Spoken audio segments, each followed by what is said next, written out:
näitä suunnilleen vaan tänne, että tulee tarpeellinen määrä esteitä käytettäväksi.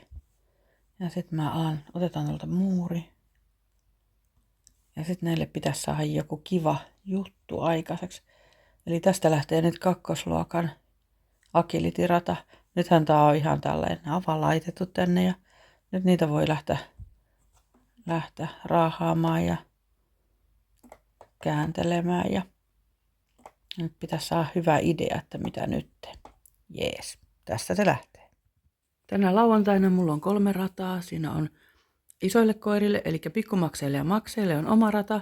Sen jälkeen on kaikille suunnattu, eli siinä on pienet ja medit mukana. Siinä on kaikille rata ja sitten viimeisenä on vielä pienille oma rata.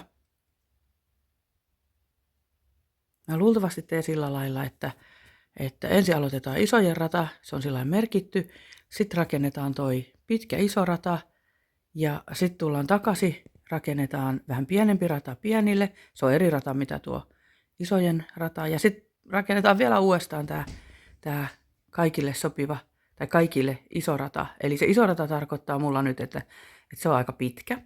Ja sen takia mä haluaisin, että kaikki aloittaa tällä pienellä radalla, koska koirakerholla seuramestaruus ratkaistaan ensimmäisellä hyppyradalla. Näihin on tehty aika paljon muutoksia. Siellä löytyi renkaalle paikka ja muurille paikka.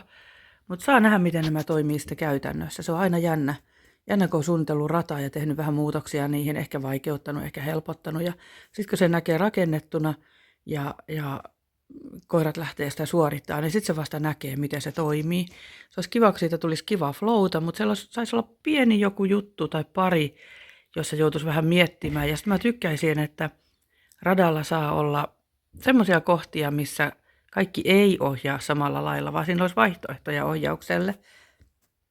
Mutta saa nähdä, se on välillä ylläri. Aika usein sen pystyy kyllä arvaamaan, mutta ei. Kyllä se on aika ylläri välillä. Toivotaan, että käy hyvin. Siis, että radat toimii. Silloin kun mä aikoinaan aloitin, niin oli oikein semmoinen mantra, että pitää lähtiessä ottaa mukaan kello, pilli, mitta.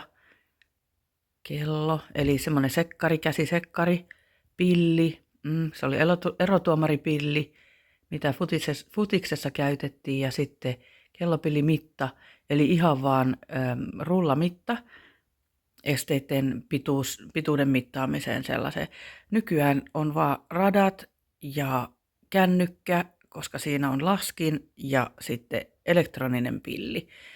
Tämä on ollut ihan kiva käyttää. Siitä lähtee kyllä aika raaka ääni, mutta tämä on ollut hyvä käyttää. Moni käyttää tällaista pilliä. Siinä on 3 eri vaihtoehtoa äänelle. Riippuu vähän hallista, mitä käytetään, mutta mä tain käyttää tuota 2, jos mä muistan oikein. Se pitää vähän testata, miltä se kuulostaa. Paha ääni siitä lähtee. Nämä kisat on ihan mulla tässä tosi lähellä, että mulla on vartin ajo vaan sinne, mikä on tosi kiva. Mä en ole viime vuosina ottanutkaan niitä kisoja, jotka on kaukana, koska mulla on aika hankala työ tai mä oon yrittäjä, niin se ei oikein ole mahdollistanut, että mä lähden mihinkään. Ja mulla on aika paljon koiria, niin se on ollut hankala. Nämä kilpailut on koirakerhon 50-vuotisjuhlakilpailu. Meitä on 2 tuomaria ja kumpanakin päivänä, lauantaina ja sunnuntaina, juoksee kaikki koirat 2 rataa. Lauantaina on pelkkiä lauantaina on hyppyratoja ja sunnuntaina on agility-ratoja. Mulle merkattiin niin, että mä otan aamupäivän, eli mulla on suunnilleen alkaa 9 tuomarointi. Nyt kello on 8. Pikkusen olisin jo aikaisemmin perillä, mutta kyllä me keritään tosi hyvin. Mä aloitan 9 ja lopetan suunnilleen 2 aikaa. Toinen tuomari alkaa siitä suoraan 2 ja aikataulun mukaisesti tänään lauantaina kisat päättyy 9 illalla. Et tuli aika paljon koiria. No, on samalla myös seuramestaruudet, mikä on aika hauska. Se käydään ensimmäisellä radalla, hyppyradalla lauantaina mun käsittääkseni.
huomenta.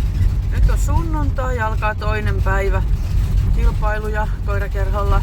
Tänään meillä on pelkkiä agility-ratoja. Mun tehtävä on tuomita ensin 22 luokka, jossa on kaikki säkälkoot ja sitten ykköset samoin kaikki. Toinen tuomari ottaa sitten iltapäivällä kaikki kolmoset. Eilen illalla ratojen tekeminen olikin aika hankalaa. Mä varmaan tein ne 3 kertaa uusiksi ja mikä ei tuntunut hyvältä. Ja nämä radat, niin mä en ole ihan täysin niihin supertyytyväinen, mutta mä yritän saada ne toimimaan. Ja nehän saa paremmaksi kyllä, kun kattelee vähän kulmia ja aina voi tehdä muutoksia vielä paikan päällä, vaikka mä en siitä tykkää. Mä haluaisin, että kaikki on valmiina ja selvänä ja asia kunnossa, mutta nyt mä vaan en saanut semmoista inspiraatiota. Tietty, jotkut tekee ratoja, nehän tekee jo 1-2 ennen, mutta mulle oli tosi hankala saada ne 3 radat. Niistä tuli mukavat radat, se oli kiva, kun ihmiset tykkäs niistä. Paljon tuli nollia, joo, se oli kiva, oli taitavia koiria. Ja tarkoituksella en halunnut, että olisi supervääntöä ja vaikeeta, vaan että ihmiset nauttii ja se olisi motivoivaa koiralle ja ohjaajalle. Mut sitten tänään agility-radoilla mä toivoisin, että tulisi vähän sama fiilis, että olisi kiva mennä ratoja siellä. Kakkosissa saa olla juttuja, mutta ei kuitenkaan mitään mahdottomia. Ja ykkösen radat pitäisi olla suht simppeleitä, että on mukava nuoren koiran kanssa mennä, vaikka ensimmäistäkin kertaa kilpailee ja ei tule heti ihan toivoton olo. Se on tarpeen. Mä tykkään, että kunhan ykkösessä koira osaa kaikki esteet ja eteneminen on sujuvaa, niin se on oikein mukavaa. Mutta tästä uuteen päivään.